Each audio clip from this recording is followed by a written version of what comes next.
Welcome to the Common Man Football Show. My name is James Coburn, and today's episode, we're going to be talking about Le'Veon Bell in terms of his analytics. And the main reason I wanted to talk about him is because a couple of you guys left comments that you wanted me to do more videos on mid-round running backs, day 2, day 3 guys that the NFL kind of missed on. Because there's a lot of things pointing in their analytics that said, you should have drafted this guy a heck of a lot higher than you did, guys. And in Le'Veon Bell's case, there were a lot of things like that. So we're going to look at Le'Veon Bell in terms of his analytics profile. The main things we're going to be looking at in terms of terms you should be familiar with. Market share production is total offensive market share production for running backs. You take the rushing yardage plus the passing yardage and you divide it by the team total yardage. So say a running back has 1,000 yards and a 4,000 yard offense. And that running back would have 25% total offensive market share production. But you take that 25% and you compare it to every other running back performance since the 1969 NFL draft class. That's right. I said the 1969 NFL draft class. All the way to O.J. Simpson, people. He was a good running back regardless of all the other stuff. But you take all that data, you look at all that stuff, you formalize, okay, where did all the all-pro running backs end up? Where did all the Pro Bowl running backs end up? And then this is how this model is created, is to look at, okay, where did the majority of the all-pro guys end up? Where did the majority of the 5-time Pro Bowl guys end up? And then where did the majority of the 3-time Pro Bowl guys end up? So that's one metric right there. And then we're also going to look at athleticism metrics, specifically explosive lower body strength score, speed score, and flexibility score. Explosive lower body strength score takes the vertical and the broad jump measured against mass density. The speed score takes into account the 40-yard dash measured against mass density, which of course is weight divided by height. Which is basically this. You hear a lot about weight-adjusted 40s and stuff like that. That's basically the same thing. I just figure speed score, that's what it is. You're measuring how fast they are for their size. And then, of course, the flexibility score, which takes the short shell / 3-cone, measured against mass density, which gives you sort of what their flexibility is like for their size, which in Le'Veon Bell's case was pretty dang good, which we'll get to when we get to that point. But with all those terms out of the way, we're also going to look at his NFL production too. But with all that stuff out of the way, let's get to what he looked like in terms of college and what he looked like in terms of athleticism and what he also looked like in terms of the NFL.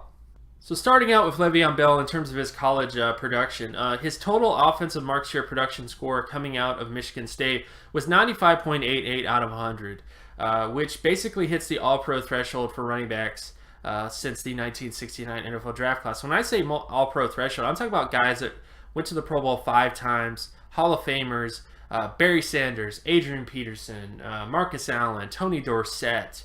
Guys like that is the people I'm talking about. And in Le'Veon Bell's case, he was a 95.88 overall producer in terms of Michigan State. Why he fell as far as he did, I don't know. And we'll get to more of this, but the bottom line is based on his production coming out of college, he basically was head and shoulders above everybody else in terms of his total offensive market share production.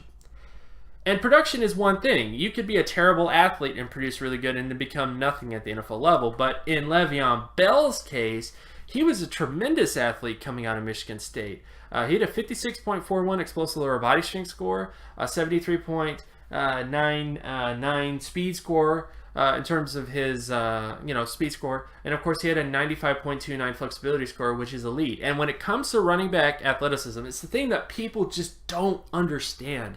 It doesn't matter. It's not about being a great all-around athlete at the running back position. It's not about being like a top 10 percentile athlete. And don't get me wrong, it's great to have a top 10 percentile athlete at the running back position. But the running backs that are successful, whether it's starters, Pro Bowlers, or all-pro guys, those are guys that have at least one athleticism trait that is above average, that is significantly above average. 79 or higher, in fact. And when it comes to Le'Veon Bell, he definitely doesn't hit 79 or higher in terms of his explosiveness. He doesn't hit 79 or higher in terms of speed for his size, but he does hit 79 or higher in terms of flexibility for his size. Essentially meaning that he has the skill set of a, tremendous flexibility type back. In terms of his short shell and 3-cone are just so much better than everybody else in terms of how elite he is for his size. A good sort of comparison for this type of athleticism is like Matt Forte. And this is actually Le'Veon Bell compared to Matt Forte in terms of his athleticism traits. And this is the type of running back, like, there's no one size fits all approach to the running back position. You just need to have a guy who has at least one athleticism trait that is elite. And in Le'Veon Bell's case, he has one athleticism trait that is elite. So, again, if I'm a GM and we're in the 2013 NFL draft class, and I tell you, okay, Le'Veon Bell has all-pro level production thresholds, higher than even the bottom end threshold of that particular number. And on top of that, I tell you that he has an all-pro / Pro Bowl level flexibility trait and compares very favorably to Matt Forte. And not only that, he played much better competition because this wasn't a running back playing at Tulane. This was a running back that was playing at Michigan State in the Big Ten, a Power 5 conference. Would you say, all right, James, let's just draft him day 2? No, you wouldn't do that. You would go, let's get this guy, you definitely would kind of debate, top 10 sort of stuff, because you go, running backs don't have that much value anymore, at least according to, people. But you definitely would say, this is a running back that we should value highly. This is a running back that we should draft as soon as possible because he hits all the thresholds, like you said, of a multiple all-pro / Pro Bowl running back. Which brings us to the next point. This is what happens when you let a running back like this fall to day 2, is he produces tremendously. Now, keep in mind, Le'Veon Bell has had some stuff off the field. He's had, marijuana stuff. He's had injuries, of course.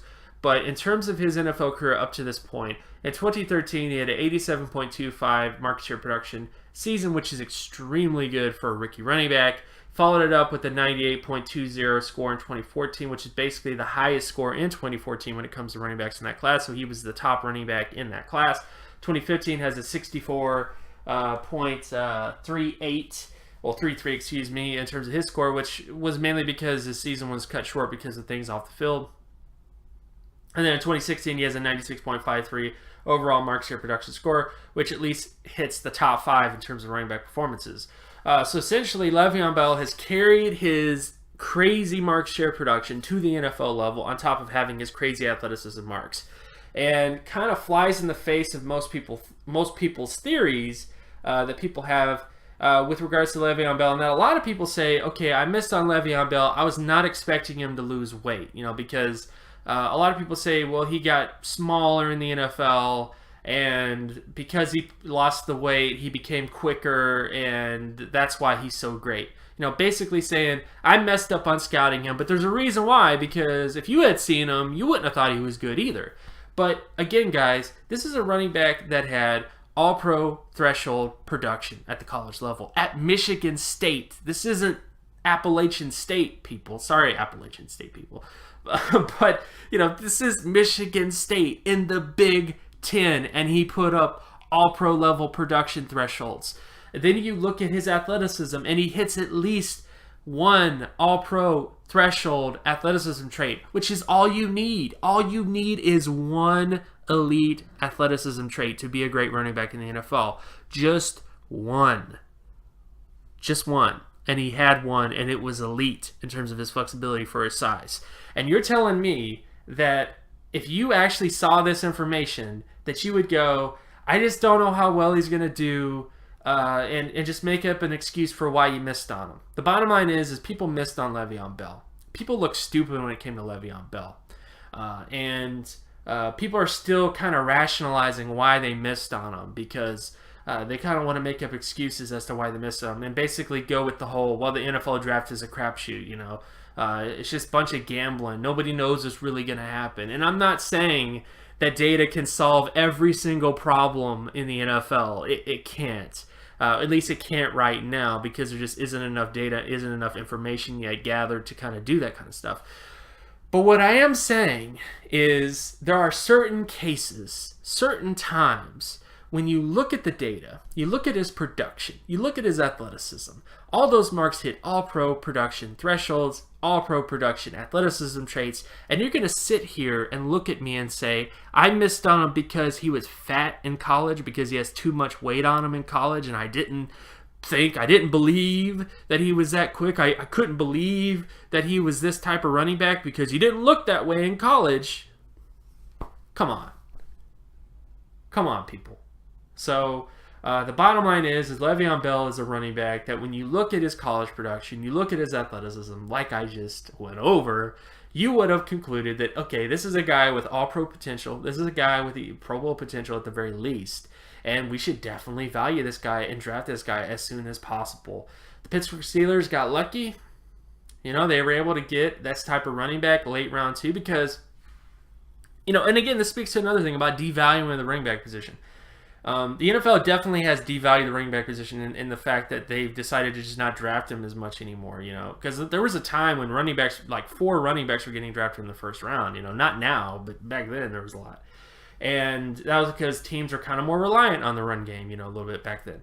Now, not so much, but it doesn't change the amount of talent available. Like, running backs haven't gotten less talented. They're still as talented. They're still able to become bell cow backs. It's just that people don't look at athleticism, or they don't look at production, or they just don't know how to evaluate the running back position, which, again, I'm not the best running back evaluator ever in terms of film. I mean, I'm the first to admit that. But I am not stupid enough to look at data, to look at his production, to look at his athleticism, and then go, no red flags in terms of everything else. You know, like no big red flags in terms of his entire production profile, in terms of, you know, in his overall physical profile. So why would you just treat this guy like, you know, I missed on him, you know, it's not my fault, because if you had seen him, you would, I mean, come on. So, again, my name is James Coburn. You can find my work at draftcoburn.wordpress.com. You can also follow me on Twitter at Geometrics. And if you like this content and you want more content like this, be sure to leave a like and subscribe. Share this video as well with anybody that you know, and leave some questions below. You know, what other running backs do you maybe want me to do a profile on? You know, I'm willing to do that. If you have any other sort of questions, metric questions, analytics questions, if you want me to do another analytics battle or something like that, you know, feel free to leave a comment below, and I'll talk to you guys in the next video. Peace.